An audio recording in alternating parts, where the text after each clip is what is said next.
Hi friends, इन spotlight current event analysis आज से हम देखेंगे यूपीएससी प्रीलिम्स के लिए करंट के फैक्ट फाइंडिंग्स और करंट बेस्ड बेसिक में हमें क्या पढ़ना चाहिए वो चीजें हम देखेंगे। इसके अलग अलग टाइप्स में हर रोज या फिर हर लेक्चर में एक 8 से 10 टॉपिक हम कवर करेंगे। So if you will follow that one और उसके साथ उसका करंट बेस्ड बेसिक में भी बताऊंगा, वो भी आप फॉलो करिए। करंट बेस्ड बेसिक अगर ढंग से करेंगे तो ऑब्वियसली ये इसमें आपका स्कोर बढ़ेगा।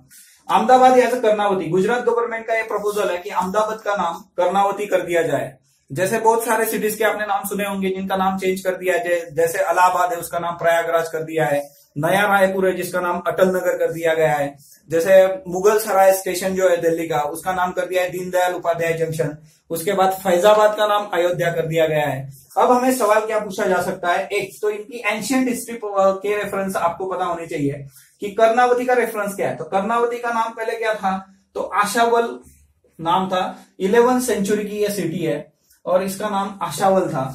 उसके बाद फिर इसका नाम चेंज करके कर्नावती कर दिया गया था। इसकी एक हिस्ट्री है कि दैट इज चालुक्य डिनास्टी जी थी। तो चालुक्य का राजा था एक, उसने एक भील राजा को हराया था और उसके बाद भील राजा ने इसका नाम आशावल रखा था। उसके बाद चालुक्य राजा ने इसको हराया, उसका नाम कर्नावती कर दिया गया था। तो अहमदाबाद का नाम कर्नावती करना चाहिए, ऐसा गुजरात गवर्नमेंट का प्रपोजल है। तो ये सारे एंशियंट हिस्ट्री के रेफरेंसेस आपको पता होने चाहिए, प्रयाग के बारे में, अयोध्या के बारे में, तो ये आपको वर्कआउट कर सकता है। सिंपली सवाल पूछा जाएगा, सिटी और उसका चेंज रीनेम नेम कौन सा है वो पूछ सकते हैं, या फिर इन पर्टिकुलर सिटीज के एंशियंट रेफरेंसेस हमें पूछे जा सकते हैं। Second one is that UNESCO Asia Pacific award for conservation 2002 से शुरू हुआ है, 2000 से शुरू हुआ है। और UNESCO Asia Pacific award for conservation अलग अलग 4 क्राइटेरिया में दिया जाता है। उसमें इंडिया को जो मिला हुआ है उसमें से एक चीज है that is honourable mention. Honourable mention में इंडिया को मिला हुआ है, या फिर इसे मेरिट बेस्ड भी बोला जाता है कंजर्वेशन। तो ये मुंबई बेस्ड 2 बिल्डिंग्स है, राजाबाई क्लॉक टावर और दूसरा है रुस्तनजी मुलजी जेठा फाउंडेशन। तो ये 2 दिल्ली की मुंबई की बिल्डिंग्स है, इनको UNESCO Asia Pacific award for conservation 2000 से जो शुरू हुआ है उसमें ऑनरेबल मेंशन में ये 2 बिल्डिंगों को अवार्ड दिया गया है। इसमें एक दूसरा फैक्ट है जो हमारे लिए इंपॉर्टेंट है, वो मुंबई से जुड़ा हुआ है, मुंबई शहर से जुड़ा हुआ है। जब से ये अवार्ड शुरू हुआ है तब से आज तक मुंबई को 19 बार रिकॉग्नाइज कर दिया गया है फॉर अवार्ड्स। जो आज तक दुनिया में सबसे ज्यादा बार रिकॉग्नाइज की हुई सिटी है वो मुंबई है for UNESCO Asia Pacific award for conservation. तो ये हमारे लिए इंपॉर्टेंट है, ये चीज आपको ध्यान में रखनी है, मुंबई और ये दूसरा रखना। The next one Kambala. Kambala क्या होता है ना कि ये जैसे जलीकट्टू है वैसे ही कंबाला एक एनिमल स्पोर्ट्स आप उसको बोल सकते हो। कंबाला में जो बफेलोज की रेस होती है पैडी फील्ड्स में, कर्नाटका में ये प्रपोज होता है, कर्नाटका में इसकी प्रैक्टिस की जाती है, कंबाला सेलिब्रेट करते हैं लोग इन कर्नाटका। तो अब यूपीएससी क्या पूछ सकती है, जिस तरीके से कंबाला कर्नाटक में है वैसे जलीकट्टू है, जलीकट्टू के ऊपर सवाल पूछा जा सकता तमिलनाडु। या फिर बुलक कार्ट रेस जो होती है, बुलक कार्ट रेस महाराष्ट्र, तो वो पूछा जा सकता है कि which of the following is correct one. UPSC prelims के आप सवाल देखो तो आपको इस तरीके से मैच द फॉलोइंग में ये दे देंगे, एक साइड में वो स्पोर्ट्स होगा और उसकी साइड में स्टेट का नाम होगा। सो कंबाला कर्नाटक, जलीकट्टू तमिलनाडु और बुलक कार्ट रेस महाराष्ट्र। अब इसमें दूसरी एक इंपॉर्टेंट चीज होती है कि एक बार जब जलीकट्टू न्यूज में था तब उस बार जो सवाल पूछा गया था वो जलीकट्टू के ऊपर ना पूछते हुए उन्होंने 2 चीजों के ऊपर पूछा था, एक पेटा के ऊपर पूछा था और दूसरा स्टेटमेंट जो था वो animal welfare board of India इसके बारे में था। पेटा एक इंटरनेशनल ऑर्गेनाइजेशन है, इसका अगर फुल फॉर्म देखेंगे आप, people for ethical treatment for animals. So PETA की जो फाउंडेशन हुई है वो 1980s में हुई है। अब पेटा इंडिया भी है, मतलब पेटा की इंडियन ऑर्गेनाइजेशन, इंडिया की ब्रांच जो है वो पेटा इंडिया जो आई थी वो आई थी जनवरी 2000 में आई हुई है। सो वो भी आप ध्यान में रखिए, PETA India. PETA India societies act के तहत रजिस्टर हुई है, कंपनी एक्ट के तहत ये रजिस्टर हुई है। और कंपनी एक्ट 1956 इसके तहत ये सारी की सारी रजिस्ट्रेशन हुई है इसकी, पेटा इंडिया। दूसरी इंपॉर्टेंट चीज है, पेटा किस चीज के लिए काम करता है, तो पेटा इस चीज के लिए काम करता है कि पेटा एनिमल्स के साथ कोई भी दुर्व्यवहार ना हो, इसके लिए पेटा के लोग काम करते हैं और पेटा इस तरीके से वर्कआउट भी करता है। पेटा ने बीच में सोनम कपूर जी को दिया था अवार्ड पेटा का, क्योंकि वो कोई भी चमड़े से बनी हुई चीज इस्तेमाल नहीं करती, इसलिए उनको और उनकी बहन को दिया गया था तो ये इंपॉर्टेंट चीज है। इसी के साथ दूसरी एक आती है, that is animal welfare board of India. Animal welfare board के बारे में अगर देखेंगे आप, तो इसकी जो फाउंडेशन है वो 1962 में हुई थी। और जो फाउंडर कौन है इनके, तो रुक्मिणी देवी अरुंडले, 1962 रुक्मिणी देवी अरुंडले। देन उसके बाद इसका जो हेडक्वार्टर है वो हरियाणा में है। हेडक्वार्टर इन हरियाणा में वल्लभगढ़ करके जगह है, वल्लभगढ़। ये एक्चुअली हेडक्वार्टर पहले चेन्नई में था, बाद में इसको वल्लभगढ़ में शिफ्ट कर दिया गया है। So this is very important, that is की हरियाणा में है। और उसके बाद एनिमल वेलफेयर बोर्ड इस्टेब्लिश करने वाला इंडिया दुनिया का पहला देश है। So this is also important for us. It is a statutory advisory body, act के हिसाब से आई हुई है, that's it's a statutory body. तो ये भी ध्यान में रखना, इसके ऊपर सवाल पूछ चुका है और पेटा के ऊपर भी सवाल हमें पूछ चुका गया है। उसके बाद Sangai tourism festival. Sangai tourism festival Manipur में सेलिब्रेट होता है।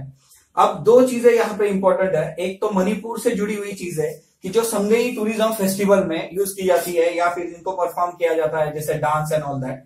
और दूसरी चीज है what is Sangai.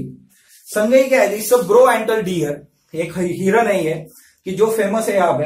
Cable Lamjao national park है, जो दुनिया का सबसे एक ही फ्लोटिंग नेशनल पार्क है, केबुल लामजो नेशनल पार्क। तो संगई डियर वहां पे आप देख सकते हो। संगई डियर को डांसिंग डियर भी बोला जाता है। संगई डियर को डांसिंग डियर क्यों बोला जाता है, बिकॉज वो जो फ्लोटिंग नेशनल पार्क है उसके ऊपर जो बायोमास होता है तो उसको बोला जाता है फुमड़ी। और वो जो होता है वो फ्लोटिंग है, तो वो हिलता रहता है और उसके ऊपर वो जो हिरन है, ब्रो एंटल डियर जो है संगई, वो उसके ऊपर इस तरीके से अपना बैलेंस बनाना की कोशिश करता है, तो ऐसा लगता है कि वो नाच रहा है, इसलिए उसे डांसिंग डियर भी बोला जाता है। दूसरी एक चीज है कि इससे जुड़ा हुआ दूसरा रेफरेंस है, वो है लोकटक लेक। लोकटक लेक से जुड़ी हुई चीज है, that is Keibul Lamjao national Park, Loktak lake is famous over there.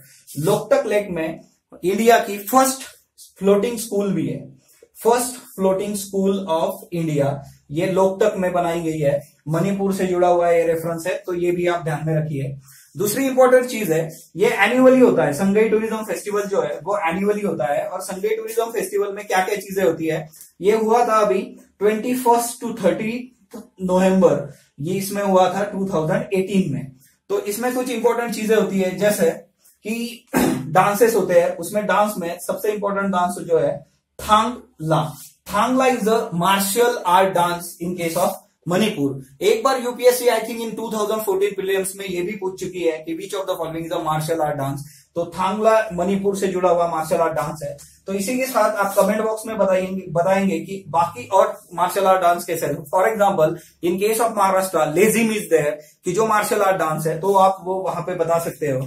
उसके बाद आपको अलग अलग ट्राइब्स भी यहाँ पे मिलती है, जैसे वो ट्राइब्स आपको करनी पड़ेंगी इससे जुड़ी हुई। Then second one is classical dance है एक मणिपुर का, वो क्लासिकल डांस है मणिपुरी। और मणिपुरी से जुड़ी हुई जो चीज है, मणिपुरी का फीचर है रास लीला।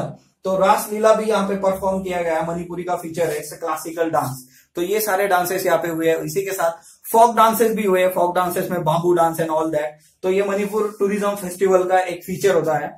तो इसमें इंपॉर्टेंट चीजें यही है, दैट इज संगई क्या है, dear, then Keibul Lamjao national park, जो only floating national park in the world. तो ये सारी चीजें, Loktak lake is there, first floating school of India. तो ये सारी चीजें आपको वर्कआउट करनी है। उसके बाद next one is Kartarpur Sahib pilgrimage corridor. Kartarpur Sahib pilgrimage corridor जो है ये एक्चुअली पाकिस्तान में है प्लेस, और ये अभी हम इसका कॉर्नरस्टोन किया गया है कि इसका फाउंडेशन स्टोन हमारे जो वाइस प्रेसिडेंट है वेंकैया नायडू जी, इन्होंने मन विलेज करके विलेज है। ये मन विलेज कहाँ पे है, तो गुरुदासपुर में है, ये गुरुदासपुर पंजाब। ये इंडियन साइड पे इन्होंने इसका फाउंडेशन स्टोन वर्कआउट किया है। दूसरी इंपॉर्टेंट चीज है इसमें कि इसका जो पहला प्रपोजल था वो 1919 में दिया गया था, जब अटल बिहारी जी वाजपेयी प्राइम मिनिस्टर थे और वो बस राइड करके लाहौर में गए थे, तब ये प्रपोजल पहली बार दिया गया था। अब 2018 में इसको क्यों इतना इंपॉर्टेंट दिया गया और इसके ऊपर काम शुरू हो रहा है, because it's 515th birth anniversary of Guru Nanak ji. तो वो एक इंपॉर्टेंट चीज है। इसके लिए हमने कमेटी भी बनाई है होम मिनिस्टर जी के अध्यक्षता में, राजनाथ सिंह इसके लिए सब वर्कआउट कर रहे हैं। तो यहाँ पे दो चीजें आती है, एक करतारपुर का इंपॉर्टेंस, क्योंकि करतारपुर में near about 18 years Guru Nanak ji रहे थे और यही से उन्होंने सारे उनके मतलब जो शिष्य थे उनको वर्कआउट किया था। तो 18 ईयर्स की इनकी हिस्ट्री आ गई। दूसरी इंपॉर्टेंट चीज है कि जब तक उनकी डेथ हुई मतलब 1539 तब तक वो करतारपुर में ही थे गुरु नानक जी। तो अब आपको सवाल पूछा जा सकता है कि सारे सिखों के जो गुरु है उसके ऊपर सवाल हमें पूछा जा सकता है, उसमें फिर किसी के ऊपर भी सवाल आएगा तो वो एक इंपॉर्टेंट है। दूसरी एक इंपॉर्टेंट चीज है कि Kartarpur corridor and all that, तो वो diplomacy in case of mains में जाता है, बट स्टिल प्रीलिम्स के लिए इतने फैक्ट्स हमारे लिए इंपॉर्टेंट है जो हमें पूछे जा सकते हैं। देन इसी तरीके से हम देखते रहेंगे अगले लेक्चर में ये सारी चीजें, आगे वाले भी कंसेप्ट हम क्लियर करेंगे इन स्पॉटलाइट करंट इवेंट एनालिसिस। सो आप स्पॉटलाइट को लाइक कीजिए, फॉलो कीजिए और अपने के कुछ कमेंट्स होंगे या सजेशंस होंगे वो कमेंट बॉक्स में बताइए। धन्यवाद फ्रेंड्स।